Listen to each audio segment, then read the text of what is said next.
Broad topics, broad minds, broad hosts, but not just for broads. This is Broadscast with Kim Goldman and Jackie McDougall. Good morning, Kim Goldman. Good morning, Jackie McDougall. How are you? I'm doing swell. What's happening? How are you? Not much. I'm just making sure that our audio is I just make sure we work over here. So welcome to Broadscast. I don't know if it's making a difference, but we're working. We are working. So welcome to Broadscast, Kim Goldman. Hey, I'm happy to be here. Are you? Jackie McDougall. Mm-hmm. If you're just tuning in to Broadscast for the first time, we are Kim and Jackie. Welcome. Hi. Hi. So, you can find us in a lot of places. What are some of those places, Kim Goldman? We are. This is like a test of my systems this morning. Okay, so on the Twitter, we are on the Twitter at Broadscast Show. Yes. Broadcasts with an S. Broadscast in the middle. Oh, Broadscast. Yeah, people forget that. And Not then on Broadscasts. Facebook, we are on Broadscast. You're right. Right? No, there's no show there. And Instagram, although we have to beef up our Instagram a little bit, Yeah. Don't you think? All the same places. But if you go to our website, broadscast.com, you can find us find us everywhere. But recently we started coming to you live on Spreaker, which is kind of exciting. Mm-hmm. Yeah, that's fun. I mean, we're going to break the internet, right? We've decided. Is that our goal? I don't know. You know how much I dislike that phrase. I know. Breaking the internet. You can't break the internet. Anyway, so lots of things going on. But before we get started, I just have to tell you, Nancy Reagan passed me on the freeway the other day. She did. Did she wave? She did not, because she's dead. So that's weird. But she did. I was driving to work. I have a little side gig over at Fab Life. And I was driving to work, and on the other side of the freeway, cars were stopped. It suddenly got like really slow, like there weren't that many cars. And then I saw a cop at the entry, like the on-ramp, right, blocking people from coming on. And suddenly I realized, like, here was Secret Service and police and a couple of, what do you call them? I don't know. Casket mobiles, like hearses. Anyway, so I was like, carriers. But I mean, it's kind of, no matter what your political thoughts or feelings are, how many first ladies have there been in the history of our country? And one of their I just found it so interesting and fascinating. Well, I think, I have a friend of mine, actually, I don't know her exact title, but she works at the Ronald Reagan Library, and she's been like under siege this whole week. I bet. Because they've had viewings in Simi Valley. That's where Ronald Reagan is buried, and I presume that's where his lovely wife will be buried. Apparently, she planned her funeral when she was in office, which I guess is not that right. A lot of shocking, but so they're going to be buried together at the Ronald Reagan Library in Simi Valley. So that procession, I imagine, was on its way. Exactly. It was. They had a family service. Right. It was pretty cool. I saw images on the news, and they had on some of the overpasses, they had fire trucks and law enforcement standing at full attention as her procession passed, which I thought was cool. But I think one of the things that I love that's happening, and I was too young during the Ronald Reagan era. But I love that there's a lot of attention on their love story and all the good things that she did in politics. And she just wasn't Ronald Reagan's wife, that she had her own platform and all the good that she did for children and just say no to drugs and her whole campaign around that. And I just think that's awesome that it's at a time when we're so polarized as a political nation that there's some good that's maybe coming out of that. Yeah, I think there are a lot of people with a lot of opinions on that, and I've certainly seen the share of people who aren't celebrating her life too. So as far as AIDS goes, back in the 80s, and I know, but I mean, I don't remember what her particular stance. I know all of the controversy around what Ronald Reagan, but I also, again, I'm not excusing it, but I think we were so uneducated at that time, and I can't imagine that what Ronald Reagan back then, if that would ever fly today, I mean, that just wouldn't happen. Although the Republican Party does allow Trump to run amok. So maybe, who knows? But I mean, in any regard, whatever you feel about Republicans versus Democrats, she was the president's wife, and and some say that she actually did probably more than he did when he was, suffering from Alzheimer's, and she was kind of had his back and was making a lot of decisions and kind of propping him up for appearances and things like that, right. Trying to prevent people from knowing what was actually happening. I guess for 5 minutes, as we've been watching the news the last couple of nights about Nancy Reagan's passing, it was just for me a dose of what it's supposed to be about being respectful of the people that are in office, regardless if you are Republican or Democrat. Agree. I just sort of feel like it's just been so ugly the last handful of months that for 5 minutes I was like, oh, this is how it's supposed to be. You stand, you right. respect, and you extend compassion, and you may not have to agree, but they were voted into office. And I think that says something. Yeah. And and I believe that as far as like in my parenting, and that I don't want to, no matter who, actually I say that. And if Donald Trump were president, I'm not sure I could keep it together. So let's move on anyway. So Lane Bryant is fighting mad. No, did you see the new Lane Bryant? And if you guys haven't seen this, head over to our Facebook page where we posted it. But Lane Bryant has a new ad featuring Ashley Graham, who's a Sports Illustrated cover girl. I didn't even notice. Yes. Why? Because all fat women look heavier, look alike. Oh, Kim? that's where you went with that? No, because I noticed it and I don't know who celebrity. I don't pay any attention to that stuff. Okay. Wow. So,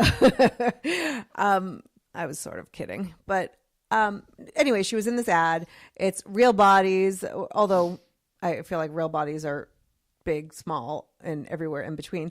But they, this ad featuring a breastfeeding woman, featuring, curves and body parts right. and all of it. Kind of like a Dove ad, right. but even more so. And it's an ad for Lane Bryant. And right. I guess the networks are rejecting it. What do you think of that? Well, that's the thing is, a rep from Lane Bryant has said that the networks have rejected it, but they have not said why. I mean, I'm sure they could use the breastfeeding as but there's no boobs. I mean, we see more of that on FX than we do in commercials. Well, we see it more. We see more. They have no problem running the Victoria's Secret right on live television in our primetime hour. Exactly. No, I saw I did see the commercial on our page, and I guess I don't have these reactions one way or the other. I'm like, oh, it's a cool ad. Like, it's beautiful. I thought it was elegant. I thought it was classy, and go figure that somebody would have a problem with it. Right. I can't figure out. Listen, there is no doubt that what gets on television is very skewed and is approved by a limited group of people who are the decision makers. Right. I think it's unfortunate though that we are once again attaching shame, right, and judgment to something that is very natural and normal. I'm curious though, has Cheryl Tiegs commented on that? I think Cheryl Tiegs is smart enough to keep her mouth shut. But if you just a sidebar here, if you're listening on Spreaker, there is a live chat option, and also tweet us and write on our Facebook page and let us know what you think of this, because it's funny because the more digging I'm doing, that there was no specifics of what crossed the line and why they wouldn't air it, other than the network said they were just turning it down as is.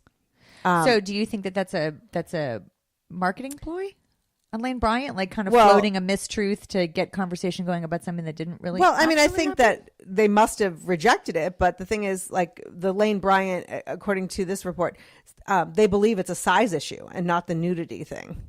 So NBC says it. Oh, look, NBC says it's asked Lane Bryant to make minor edit to comply with broadcast. See, I can't even say the word broadcast anymore. Broadcast indecency guidelines. So it had to be the breastfeeding part of it. Yeah, but in the breastfeeding section, unless I'm mistaken, did you see anything? No, I mean, you saw a kid eating. Yeah. So yeah, I don't know. I mean, I'm more disturbed But by we those. see butts on television. I was about to say though, I'm more disturbed by those like diaper commercials where like the little butt or like that stuff. Yeah, but I just mean in general, we see butts. We see like. Remember, I will never forget, and this is how old I am. I will never forget when NYPD Blue, which was my all-time favorite show when I was growing up, had a butt shot. Do you remember? Sipowicz or whatever. Sipowicz, but they showed his butt, and like that, people were up in arms. But I was like, yay! I'm sick and tired of always seeing the women. Yeah, but like we don't have a problem. I mean, you watch. I mean, listen, I posted this a couple weeks ago when I was home during the day, and I had on the TV because I was watching the news and then zoned out, and then lo and behold, Days of Our Lives or some soap opera appeared. Right. And I was like watching soft porn. I could not believe what I was watching in the middle. I'm like, what? This is unbelievable. But yet we can't have a woman in a breastfeeding where you don't see anything that we're objecting to. Right. But hubba hubba on the soap operas. Like it's unbelievable the standards that we have in terms of what's acceptable and what's not. And so I don't know. I know, and we asked, on Facebook, and people were the same. I haven't yet seen anybody who's like, well, because it's not appealing, or any. Sometimes I think that people aren't brave enough to post their true thoughts, but clearly, listen, there are lots of people that look at that and have something negative and judgmental, right? And that's what makes the world go round. It's disturbing, but that exists. I mean, there are lots of things that I see that are not appealing to me, and so I just opt not to watch or pay attention or purchase that product. I mean, listen, I am not attracted to the Carl's Jr. commercials when they have these sexy women or men eating and slobbering ketchup and stuff like that. That doesn't appeal to me, but whatever, to someone it's going to. So I think that's that's what a commercial is supposed to do, is either attract or right. I find that more offensive. Those like they're on a car. But Lane Bryant is a company that speaks to full-figured women, right? So that commercial is appropriate for their product line. So it's not going to speak to everybody because that's not who their audience is. Right. And I love, and they're trying to start a movement with the hashtag this body, and they all talk about this body and what this body can do. And I think that, I think they did a great job. I think that it was really well done. But don't the Dove commercials, didn't they get weren't they under attack for their yeah, I just think people don't want to see anybody over a size 2 on television. Right. The end. I really do. End scene. All right, let's move on. So did you hear about the gun rights advocate in Florida? Why does it always go back to Florida? Who was driving in the car and had the gun in the backseat floor, and her 4-year-old picked it up and shot her in the back. Yeah, I did see that. Yeah. So it's funny because it's bringing up so many arguments in gun rights and laws, and no matter what. How did the 4-year-old get the gun that was supposedly on the floor? Like, was the kid not in a... I can't even get my kids to pick up their socks or their shoes that they leave on the floor of the car. Right.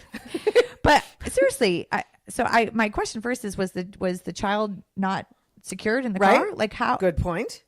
Right? Maybe they have low seats. Yeah, but she drives a low rider. Low rider. But seriously, like, so if the kid was, I mean, that's a whole other question. But if the kid was secured in his child seat, because that's 4 years old, you're still in a child seat of some kind. How do you get the handgun that was supposedly on the floor in the back seat? A, that's my first question. Okay. B, she said that he was acting frantically before he shot her. Which she was quoted as saying that. And I thought she was acting frantically. No, he was acting frantically in the back seat before he shot her. Oh. I'm pretty sure that's what I read. Huh. Jamie Gilt, right? That's a Gilt. Yeah. Yeah, it's very possible I misread that because I'm blind without my glasses. But I'm fairly certain that she said he was acting frantically before she was shot.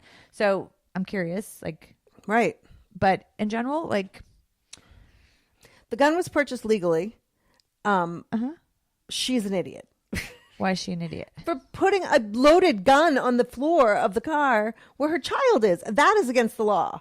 That is the problem. So whether you are for gun rights or against it or whatever, wherever you stand, I think as a nation, we can all agree that she's an idiot to do that. You know what I mean? You can protect all of your, rights and still think she's an idiot. Right. And you know what? And this is supposed to be Broadscast where every woman's voice matters. But when you put your gun on the floor of the car where your 4-year-old, your voice no longer matters. I'm sorry. Well, but your Broadscast card has been revoked. Thank you. But remove the element of the child being in the car. It is also still against the law to not have your weapon. It's supposed to be encased. According to the law. Right. Yeah. I just read something. Captain Joseph Wells of the Putnam Country Sheriff's Department said the child was not in an appropriate seat while riding in the car. Oh, so that's two things. Yeah, there was a booster seat in the back of the vehicle, but the boy was not strapped in when the deputy got to them. Well, I'm not surprised that, though. Oh, when he got to them, yeah. Yeah, when he got to them, I'm not surprised. Yeah. So she recently posted about getting her new .45 caliber. Right. It's all fancy, and she was like, woo, got to play with my new toy today. Yeah. Time to clean it. Like, no matter how I feel about guns, I would never get one because that's just another thing to clean. Right. Like, but I mean, if you have another thing to take care of, like, I might as well. But this is where I go back to the whole concept around common sense laws. There are people that think that when you talk about gun control, that in some ways it is infringing upon the Second Amendment and your right to bear arms. I don't care. If you believe that you are entitled to have a gun, just follow the law. Yes. Just follow the law. Whatever it is, there is laws in place to prohibit, hopefully, these kinds of things. I mean, you are allowed to carry a concealed weapon in Florida. It is supposed to be in a encased case. Right. It's securely encased. Well said. Whether it's in your vehicle or in your home. Right. And especially when you have under 16, you have children in the home under the age of 16, you are required to keep it locked up. Right. I mean, I think that it's ridiculous that people, like, if there's a waiting period to get a gun and people are all up in arms, so to speak. But you're just on fire today. I know, I'm totally on fire. So, but that's another one right there, on fire, sort of. Really. On fired. Yeah. Anyway, so I think that people get so worked up that somebody's trying to take their rights away when in actuality, we just want the world to be safe. Right. Like, let's not let other people, if somebody breaks into your house, let's make sure that gun's in a place where they can't just get it and shoot somebody. Okay. But using that theory. So this is my whole concept about, because when I was married, my ex-husband had guns and he had them in a locked case downstairs somewhere in the house that honestly I don't even know because I didn't want to know. I wasn't my thing, but he was my husband and that was his thing and we kept it locked up. They were loaded? I don't know. Okay. I don't know. So going down that road, if you're someone that believes in that, what happens when you have someone break into your house? You don't have access to your gun if it's locked up somewhere in your house that's kept hidden away from children and it's supposed to be in a secured place. How quickly can you go get your gun, get it unlocked, and then go back and protect yourself? Well, I mean, I think every situation is.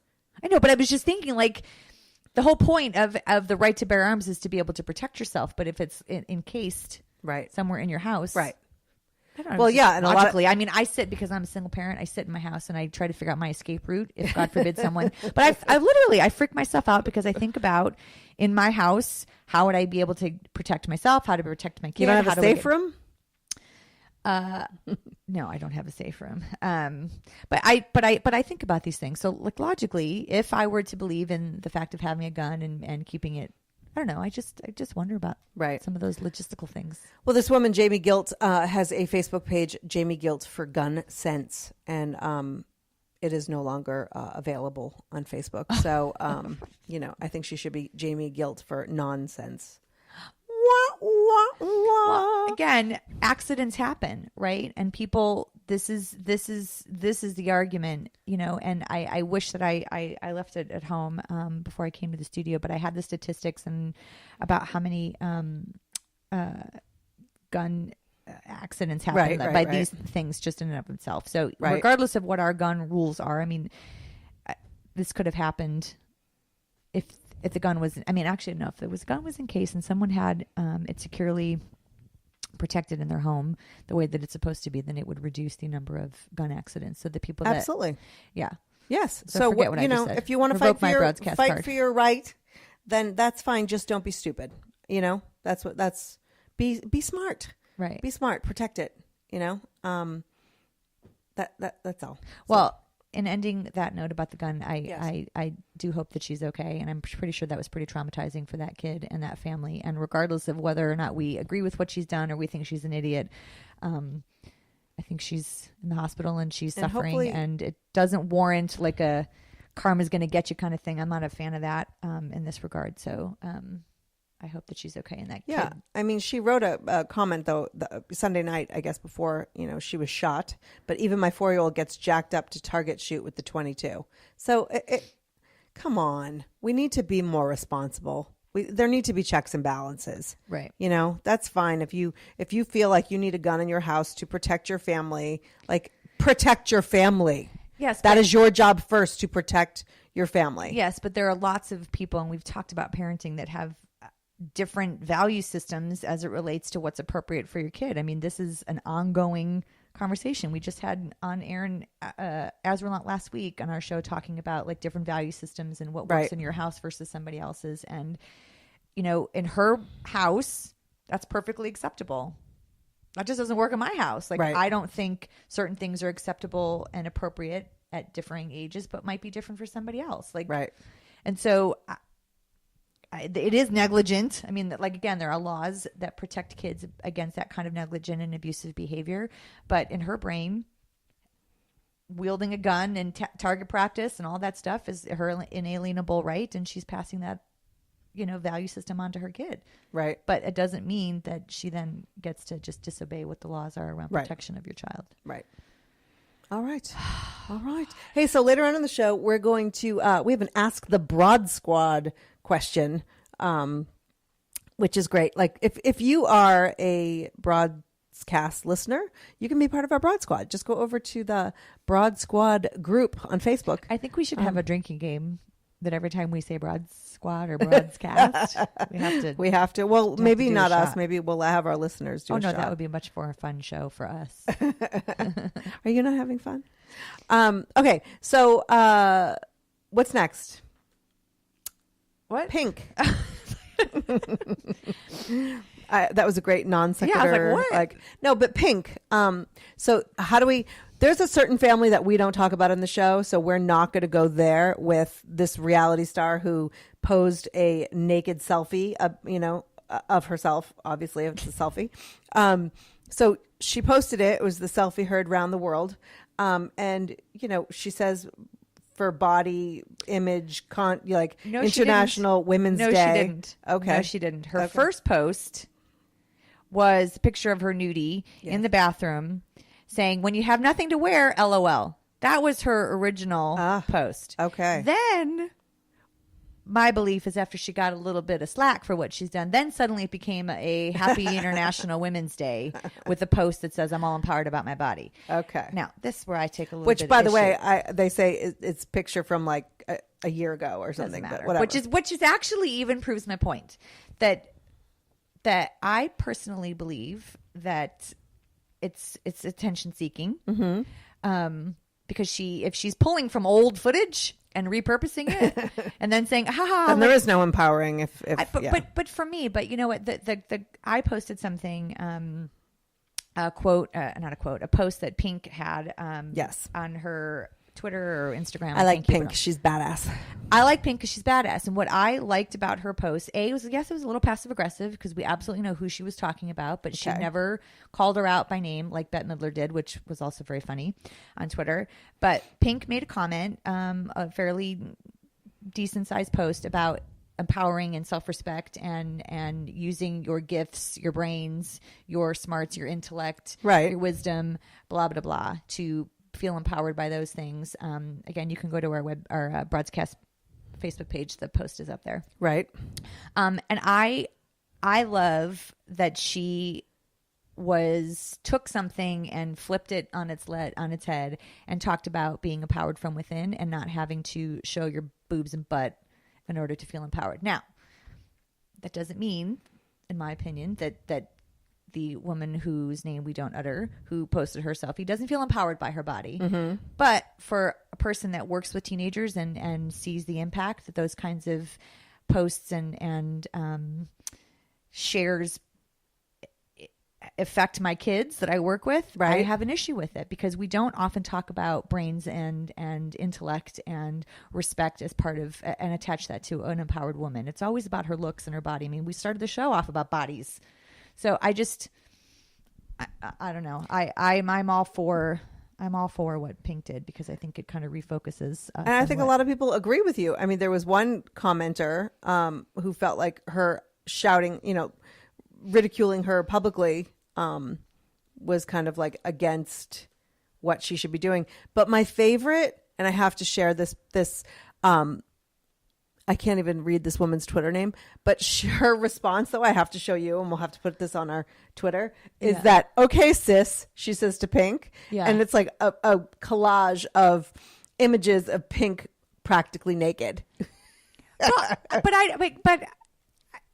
first of all, she's not practically... Kim Kardashian, whose name we don't mention. Sorry.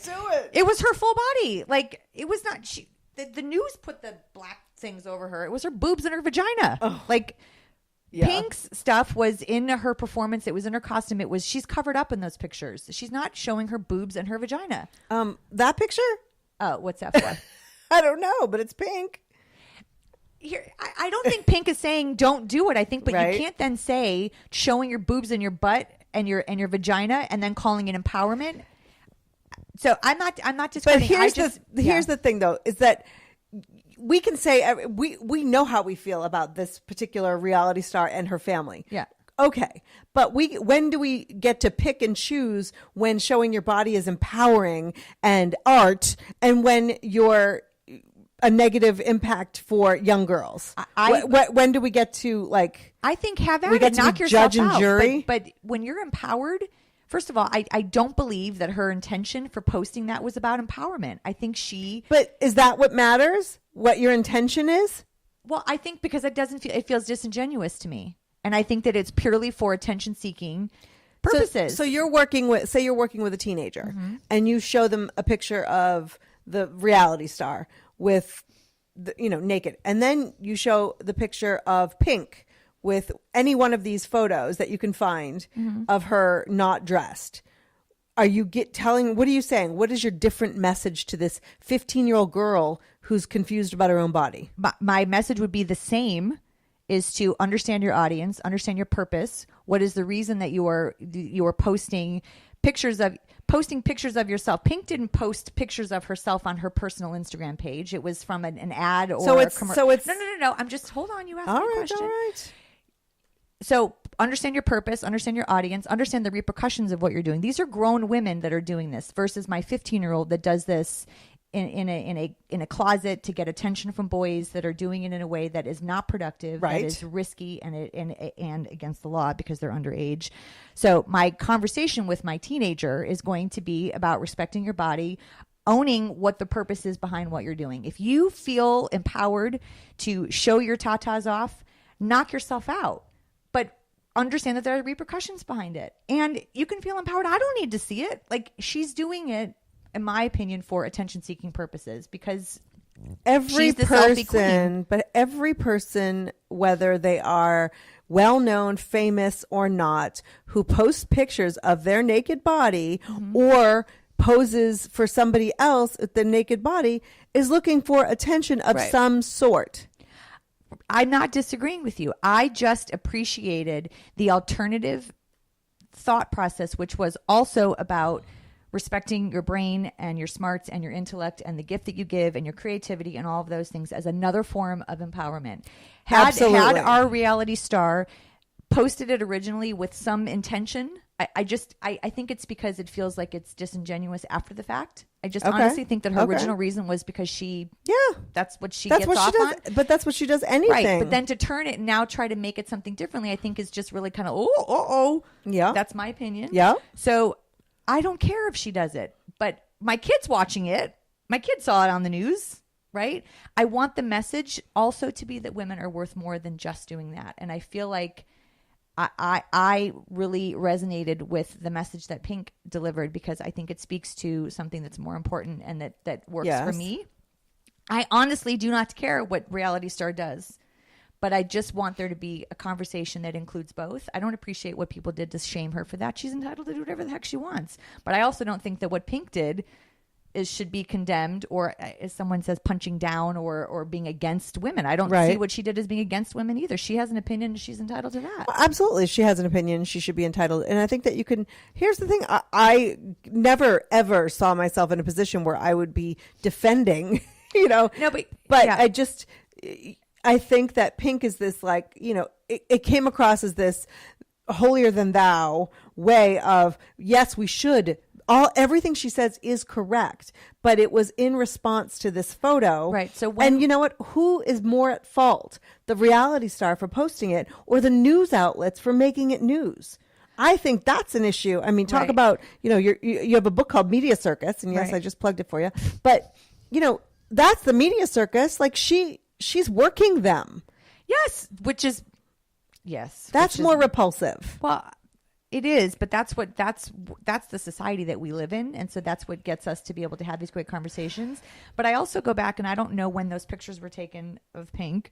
I don't know how long ago those were. Maybe she's had an epiphany. Maybe she's had some spiritual awakening. She's also had children. Maybe her opinion has changed. I don't know if in recent days she's posting pictures of herself. Or, I have no idea. So I'm trying to give everybody the benefit of the doubt that sometimes we change our minds. Sometimes we have these great moments of clarity. Mm-hmm. We change our purpose because now we have children that are monitoring what our behavior is. And when everything's on the internet, that stays with you forever. So we leave a digital imprint behind and we have to be responsible for doing so. So, we've said this a gazillion times over. I would hate if everything from my past came back to haunt me. Oh, yeah. And if everything I did or said was recorded and documented.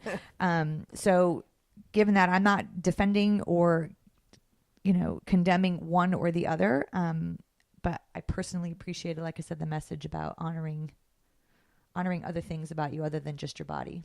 Right. It's just, right. I don't know. All right. Well, I think we want to hear your opinion. Tweet us at Broadscast Show. And find us on Facebook and all that good stuff. Or just come on over. Just come over. Come over and hang with us in the studio. Okay, so Ask the Broad Squad. This is a series that we're kicking off. I'm excited about this because I love that we have this community of women, of broads, who kind of come from all different backgrounds and all different experiences, and they can weigh in when one of our broads has a question. So we got this from a listener who said, does anyone else have this issue where you have a friend who never asks for anything, and in times of need, you have to beg for them to let you help them? And then you have the opposite friend who goes to the well a little too often asking for favors. Okay, so what was the first one? You have to beg that person, let me help you, or they're going through something. And right, that's me. Yes. Wait, I was like, which one do I identify with? Okay, yes. The first one. So it says, how do you get the one friend to let you help, yet let the other know that their requests create way too much internal drama in your life? Mm-hmm. Signed, Neurotic in NoHo. Thanks, Neurotic. Interesting. Okay. So why is it that you don't let people help you? Wait. No. You just said you were. Hold on. We're one and the same is what I was going to say. Oh, okay. So why is it we don't let people help us? No, but what I think that this is a great question, and not just for Neurotic and NoHo and trying to help her with her problem, but also wait, why'd you assume it was a woman? Because I got the email. Oh, I didn't get the email. Okay. And why? Not only to help with that problem, but I think that this is a very, very, very, very common issue with broads everywhere who are afraid to let others help them. Why do you think that is? Dr. Kim Goldman. Patient Kim Goldman would say that I know for me, it has always been a sign of weakness if I needed help. According to whom? Me. Where did that come from?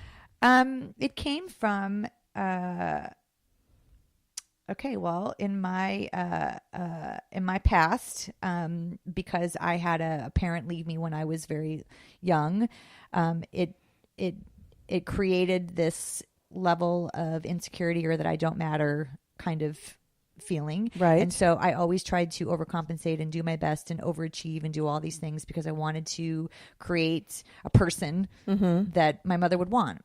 And so in doing so, I created this very responsible, self-reliant, independent person that didn't need anybody, because if I needed you, then I risked the rejection and someone leaving me. So I kind of fell into this, I got this, I can handle it, I'm good, I'm strong, I'm capable, I'm worthy mentality. And in doing so, I didn't learn how to accept help because I couldn't trust it.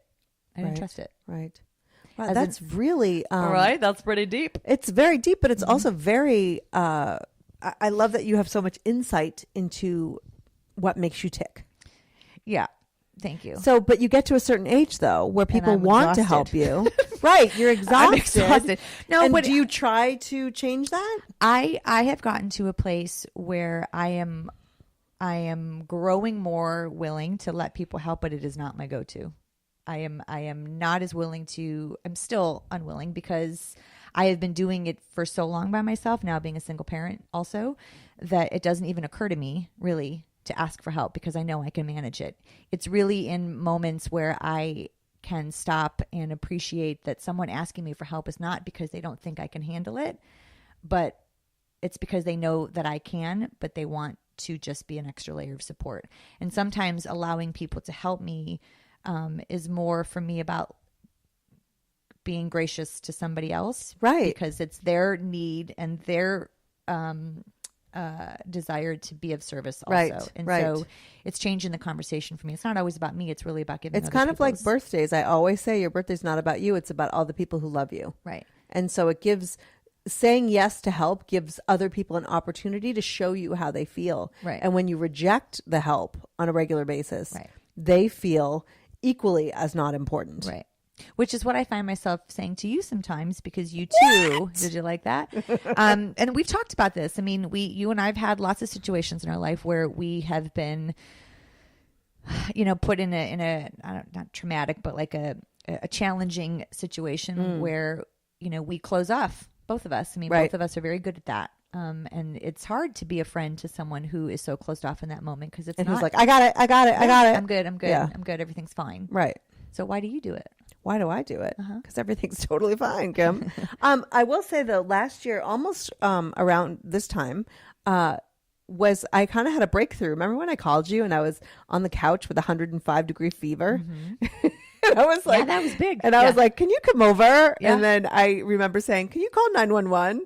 And you and my husband looked at each other like, I don't know that we should call I think 911. this fever's causing her to be delirious. Yeah, like you guys were like, I don't think so. Like, I don't think it's that bad, is it? And I knew. I thought it was that bad. I was trying to quell the anxiety that your husband was feeling. Yeah, I was trying to be the voice It was of pretty reason. Yeah. And obviously, I ended up in the hospital with sepsis, Right. so it was pretty serious. But it was one of those things where I think you had a busy day and crazy things happening, and it was like apparently it requires 105-degree fever for me to say yes, I need help. Right, but where do you think it comes from that you're not willing to let people? Because that's a one-off. Well, I first love you of to pieces, all- but that was a one-off. Yeah. Yeah. See where I went there. No, but I mean, being one of, I have 12 siblings. It's not like you could, it was Did you feel like you fended for yourself, and that's why? I mean, and so it wasn't even reasonable to ask for I help? think in some ways, we all kind of fended for ourselves. I mean, you and I have similar experiences at both 3 years old, Right. where my mom, had passed away. And so I think being capable and being strong and being, it was safer, shutting down is much safer. Like there's no disappointment. Actually, I kind of disagree with my own statement. it's a constant source of disappointment, but it's a very familiar disappointment. So if you have to do things on your own, right, it's a very familiar, uncomfortable place, but it's a lot easier than the emotion and the giving of yourself to allow someone to be there for you. right. You know what I mean? Yeah. And sometimes you want to show other people that you can do it. It all depends on what it is. Well, I know that, and sometimes I'm not in a place that I want to even deal with it.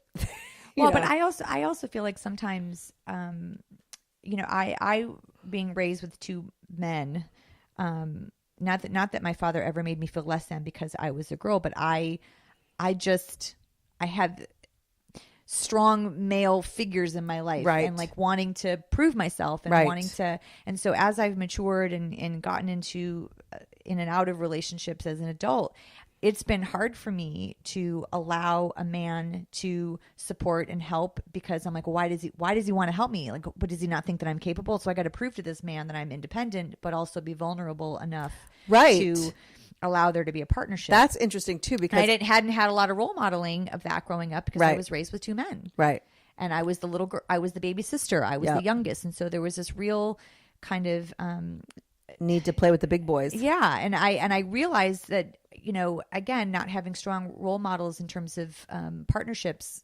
My dad's been married 3 times. That I never really had. Fred. I never really had a great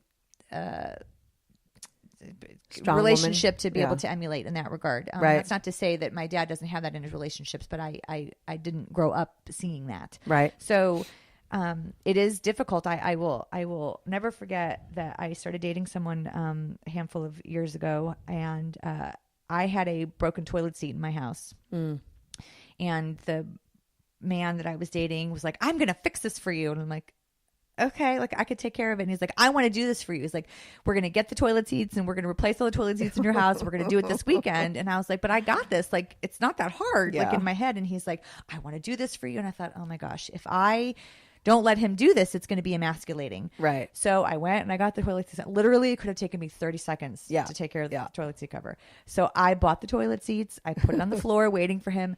2 weeks.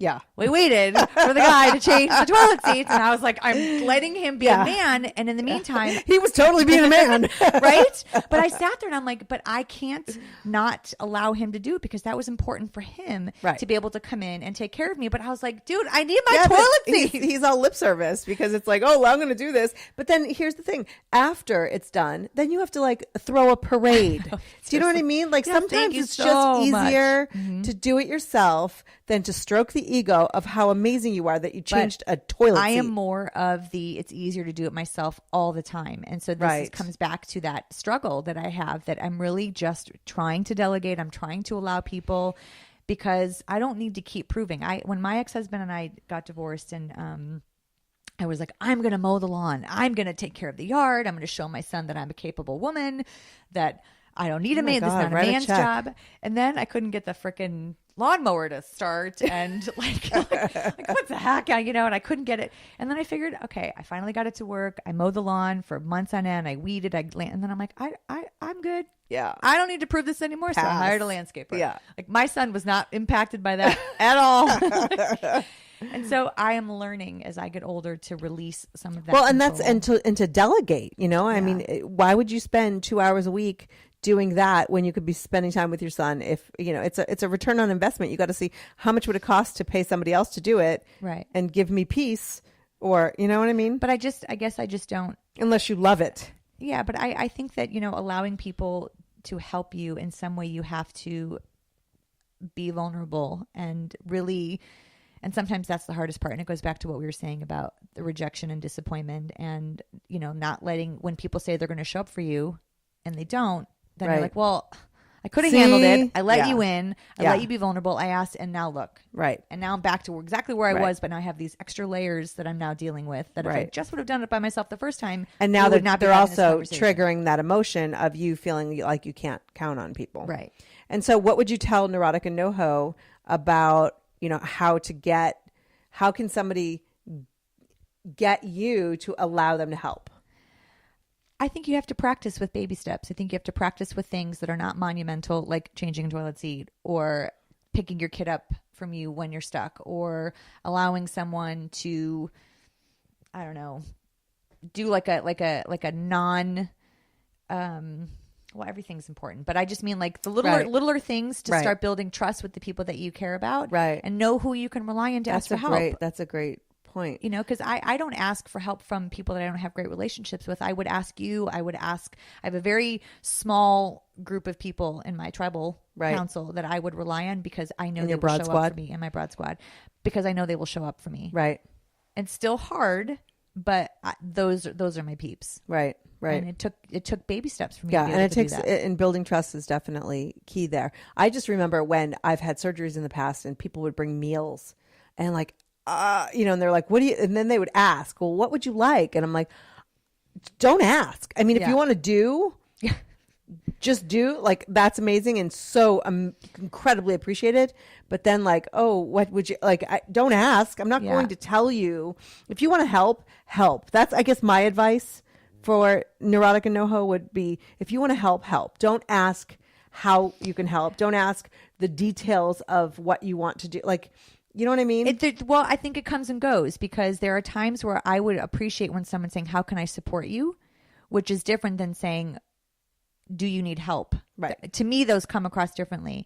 There are times where, like, it goes back to the hospital thing. You helped me when I had a bout of vertigo a handful of years ago, and I was on the phone with you, and I was basically fainting while I was on the phone with you. Yes. And you thought you had a tumor. Yeah, and you just showed up, and I was incapable of knowing how to ask for help, and you just took charge. We were in the hospital, and you came with me. I didn't even know how to ask for help, and you just took over. Oh. Which I appreciated, and that was that. I like to take over. But listen, here I am in the hospital with my butt hanging out in the most vulnerable position I could be, and I just relinquished, because I realized in that moment that I wasn't able to help myself, and I needed to let someone help me. And so that was really life affirming for me in terms of my relationship with you, and that I knew you were someone that I could count on without needing to ask or to tell. But sometimes we don't always know what it is. Right. We don't always know. And I think, that's a total sidebar, but I think that when you are in the hospital or, going through anything with a doctor and a specialist or anything like that, that you should have that person. It doesn't have to be a hired advocate, but just somebody who can kind of ask questions, because your head's spinning. Literally, your head was spinning. Yeah. But I think that's. But I think, to go back to what you said, though, I think that it comes from that we have to be in a different place to receive. That doesn't come from a negative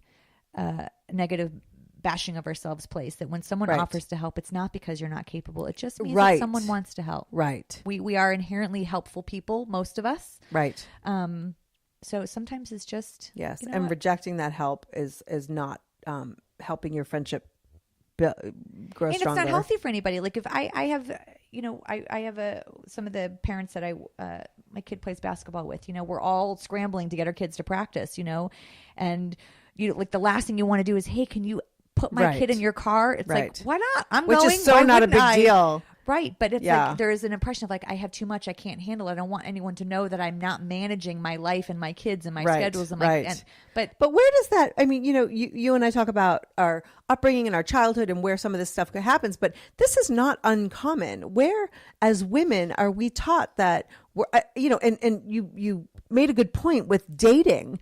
There's this fine line, this balance where we're supposed to be vulnerable with men and female and feminine and all this and but not need him. Right, not be needy. Uh-huh. Right. So it's like, I'm supposed to be vulnerable but not needy. Yeah. And until my husband, I never was able to find that balance. Right. It was either, I'm too needy and I look desperate. Right. Or why don't you ever let me help you? Right. And I think that it's that then goes to the next part of that neurotic and NoHo's question is, what do you do with the people that are always in need? Right. And I have had someone in my life like that, and it was an absolute drain. Yes. Because at some point it was like, there's no accountability, there's no personal responsibility, there's no taking action, and there's nothing, and there's no concern for your schedule. Yeah. Where like this person, I can't even remember who it was. I one time had somebody who had to, they had to go to an appointment or something, and they asked if I could drive them, and it was like at like 4 or 5 in the morning. Oh, they had to go to the airport, and it was like 4 or 5 in the morning. Oh, we say no to those. Yeah, right. And so I'm like, oh, that's fine. Where's your husband going to be? And she said, well, he's going to be home because we don't want to get the kids up that early. Right. Which I understand. But I, at that point, Had kids and would have had to get my kids up, Right. put them in the car Right. to drive her to the airport. Right. So she had absolutely no issue with my getting up, disrupting my whole family life to drive her to the airport so her kids didn't have to wake up. Right. You know what I mean? It Yeah. was like, what? I've had, and I think, I literally was just telling someone this yesterday. I had someone that was supposed to deliver something to an event that I had, and this person had expressed that they were not feeling well, and I kept checking in, like, how are we feeling? Am I going to get the delivery? And then they said, yeah, I'm good. If I should be better by tomorrow. And I resisted the urge to say, well, let me go handle that for you, because that's my go-to is to always be. And then I'm thinking, but it was your responsibility. You were accountable. You made the commitment. You figure it out. Right. As opposed to me adjusting my whole life, because that is also my go-to, which is very helpful. Yes. So we create some ways the friend that allows the person to take advantage of us and to continually ask. We need to be better at also saying no. Yes. And saying no doesn't mean that you don't care, that you're not compassionate, that you're not willing to just support. creating It's just boundaries. Boundaries. Because resentment will kill your friendship anyway. Yes. So you might as well, I think sometimes people are not mean. They're not, they have no ill will. They just haven't thought it through. They haven't thought, wow, this is really inconvenient for this person. Right. Or maybe they just weren't raised but that I used to be the person that did everything for everybody, and I was a doormat. Mm-hmm. And when I started to stick up for myself a little bit and establish healthy boundaries so that I didn't continue to feel like I was being stepped on, people were like, what the heck is wrong with you? You're such a bitch, and like you have your period, so angry. like you're so angry, like. And I was like, no, I'm just trying to have healthy boundaries because this is not working for me. Right. And that really was in some relationships a game changer, because I was not that person anymore. And then my role and our roles in our friendship were affected because I was not the person they could come to all the time. Right. And so I, again, in my maturer years, really kind of embodied this whole selfish mentality. And I don't mean selfish in a negative way. I think it has a negative connotation. Absolutely. But I've learned how to say no if it really does impact me in a way that wouldn't be healthy for my life and my family. Right. There are lots of times I'm like, whatever, who cares? But there are other times I'm like, God, if I try to squeeze all that in, 7 other things are going to be compromised in me doing that. So I'm going to have to opt out of that one, and I'm sorry. Right. And then being able to say, wish I could help, ask me next time, and walk away without any residual guilt. And the residual guilt is the part where I'm still working on. Well, we do have a couple comments on... few comments on the Facebook page when we put this up there. And one says, you cannot make anyone let you help them. I have a friend who's very private who recently went through chemo. I periodically texted her and asked her how she was and offered to grab something if I was heading to Trader Joe's or somewhere. I sent her a few cards to let her know I was thinking of her. She appreciated my offers and support, even though she never took me up on anything. Right. So don't feel badly. You're doing the right thing. As far as the other friend, do what you can and learn to say no. It's as empowering as offering to help. Yeah. And then the other person said, only you know this friend well. Perhaps they just have difficulty asking, and it lies in not being able to trust others, or they've learned it's a weakness to accept help. That's exactly what we were just talking about. Right. Whatever the reason is, I always like to tell people it's a gift for me to be able to help them. What a wonderful thing to say. Yeah. That is great. Yeah. I love that. To be able to say, can I help you? It would really be a gift to me. And that's what I was saying before. There's some selflessness involved with letting people help you, and we're so quick to internalize it as a negative, as opposed to finding gratitude and compassion and empathy towards each other, and that it nurtures us to be of service, whether it's to ourselves or to other people, but we're resistant. And I wish that we could recreate the narrative around help and what it is like to be of support to other people. Right. So before we wrap up, because it's almost the end of the show, I put up a question for this week because I thought, we should ask a fun little question every Friday. And today's question is, which is more painful, doing taxes or bathing suit shopping? Oh, right. So what do you think? Doing my taxes. Really? Yeah. You don't mind bathing suit shopping, do you? I don't really, no. I don't really bathing suit shop. I'm pretty much go to Target and find what's on the shelf. Yeah. My favorite comment though, my favorite comment was, both situations leave me feeling sad and wondering why I didn't prepare a little harder for this day. Also, funny. both are a little less painful if you take a shot of tequila first. Yeah. I thought that was comes funny. back to that. Yeah. Is it easier? Which one's easy? I know the answer for you. What is it? Well, I have a bookkeeper from my taxes who works on it monthly. So, I would say bathing suit shopping. So you don't have to put any of your receipts and stuff together? They do it. Don't you? How do you do that? I don't need my receipts because everything's categorized.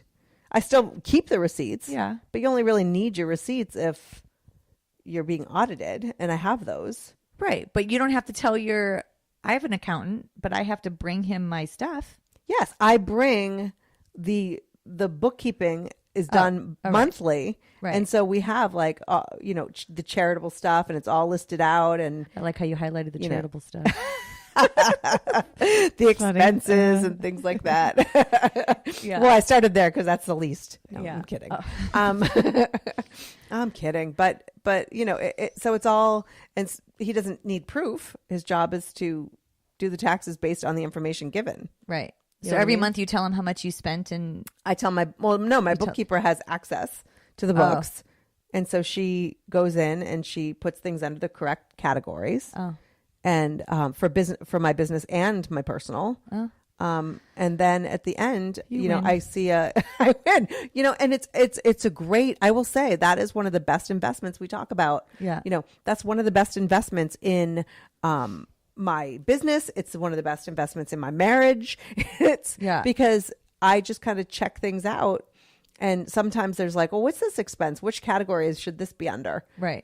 And we move things around a little bit, but it's a lot more affordable for me to do this a little bit each month than, in the past we paid a CPA like a lot of money every year. And so it's easier to do it month to month for a few bucks, and have it all organized. I just sit on the floor and separate all my I receipts can't and then be that put it on my girl. Excel spreadsheet and go to the accounnt and You lost give me him an the Excel numbers. spreadsheet. Yeah. Do you know, there are jobs that I have not applied for because they said things like Excel spreadsheet. Right.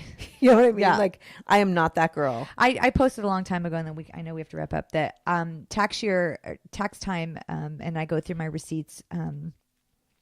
Is oftentimes sometimes a healthy and sometimes sad reflection of what my past year has been, because I look at receipts and I'm like, oh, that was such a fun dinner, or oh, that was such a terrible trip, or like there's times that I get to look back at my receipts and be like, oh, I remember that, or I don't know. So I kind of get a kick out of it. It doesn't take me that long, but and then I look at like, oh my God, how frivolous I was at that store, or oh my God, where did that shirt go that I spent all that money on? Like, it's just kind of a moment to reflect on my past year. Right. Well, thank you for listening today to Broadscast with Kim Goldman and Jackie McDougall. That's us. Oh, that's it. Follow us on Facebook. I hate that whole follow us. I was just going to say that sounds a little stalkery. Yeah, just like interact with us, talk to us, tell us what you think. Facebook, Twitter, Instagram. You can subscribe on iTunes, so that way it just automatically goes to your phone. I don't think that our generation are still downloading podcasts. Oh my gosh, someone yesterday said to me that for my son's bar mitzvah, that we were talking about party favorites. She's like, well, why don't you just make a CD of his favorite songs? I'm like, oh my God, that's so 90s. Why don't you make a mixtape? Yeah, I was like, that's so funny. And then I'm like, God, people don't even do that. I don't even know what that is anymore. Yeah, it's funny. But anyway, you can find us all over the World Wide Web. And we have some exciting stuff coming up. So make sure you do. And we want to hear from you. So, give us a shout. And we'll talk to you next week. All right. Adios. Have a great day.